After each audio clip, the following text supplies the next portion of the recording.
want you all to give a big welcome to Duane Peterson.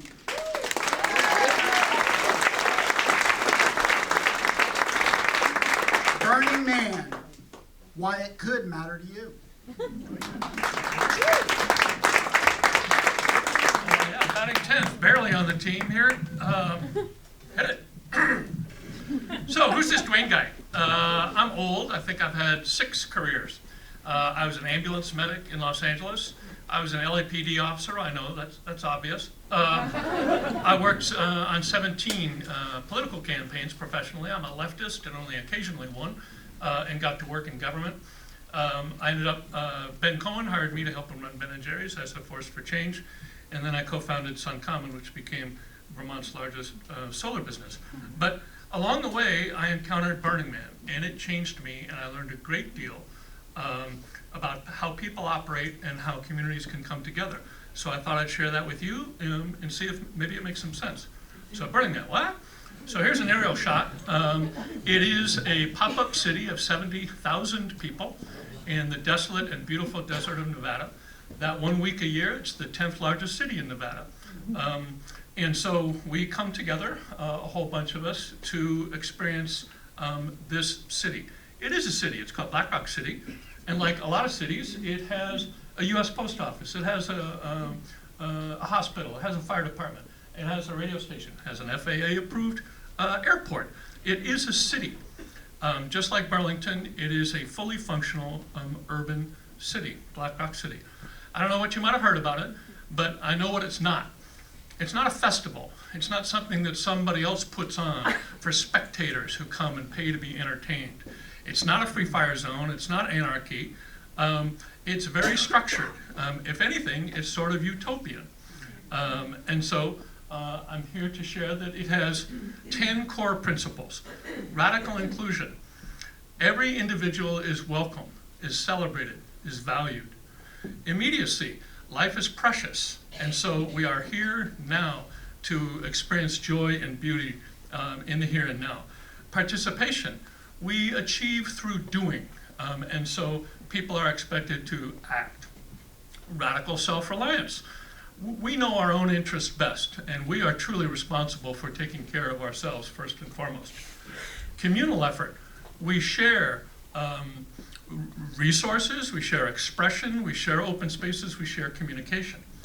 Radical self-expression. Each of us brings attributes and skills which are welcome. Decommodification.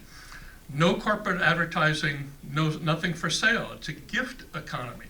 Nothing even exchanged. Civic responsibility, we are responsible for the public good and leave no trace. So within the framework, there are lots of rules, right? If we want to serve food, if we want to gift food to other people, how is that prepared? How is that distributed so people don't get sick? We want to make noise, we want to make sound. How is that done responsibly and thoughtfully? We like to burn things. Let's do that without hurting people. Speaking of burning things. So within that construct, within that agreed upon social construct, creativity can explode. And so I'm here to share that it's not a free fire zone, there are rules, and this is what it can lead to. So the largest scale examples of the creativity there are these art installations. These are people. So you can see the scale of these things. These are huge. And of course, if it's art, it's going to burn. Immediacy, ephemeral, let's burn it at the end of the week. Music is, of course, an art form. So electronic dance music, for sure, but bluegrass. Here's a full symphony orchestra out on the desert. This thing on the lower left is a musical instrument with 100-foot wires that are plucked to make sound. Music is definitely an art form. Fashion is perhaps the easiest scale to express art.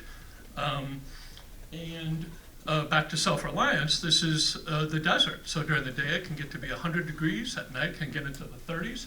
So art, but function as well. Dwellings, we got to sleep somewhere.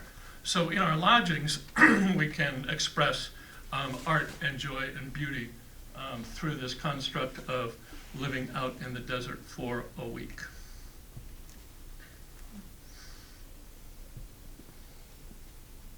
That's more than 20 seconds. So it's 5 by 5 miles. It's a huge expanse. And so bicycles are an obvious way to get around. But there are also a series of 800 art cars, essentially mobile public art. The Department of Mutant Vehicles, the DMV, requires for a permit that folks be willing to gift rides. These 3 were associated with our camp over the years. So within this kind of framework, within this structure, within this social compact, there is an amazing ability to create joy and beauty. And so the camp that I've been honored to lead now for 18 years, headquartered here in Burlington, brought together a bunch of artists who are part of the Petch-aa posse here tonight. And a couple of years ago, let's create another art car. And so with a lot of design from this core, what we didn't see coming was over 100 people worked on this piece of mobile art. Carpenters, welders, painters, fabric folk. Here's the finished product. It is called Fluffy.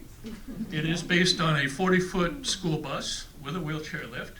We cut the roof off the center part, extended the 2 kind of roof sections fore and aft.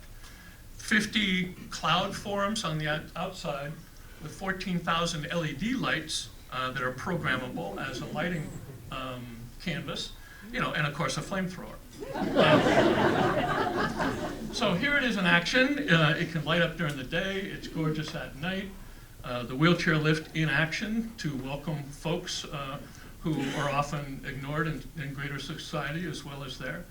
And so all of this is like, what could it mean to you? I would assert that we all have rules wherever we live. They're not an impediment, they're not an excuse not for creativity, they just create the framework. And so wherever we are, in whatever community we're in, understand the rules, run with it, create a community, and do joy and beauty just like we do at Burning Man.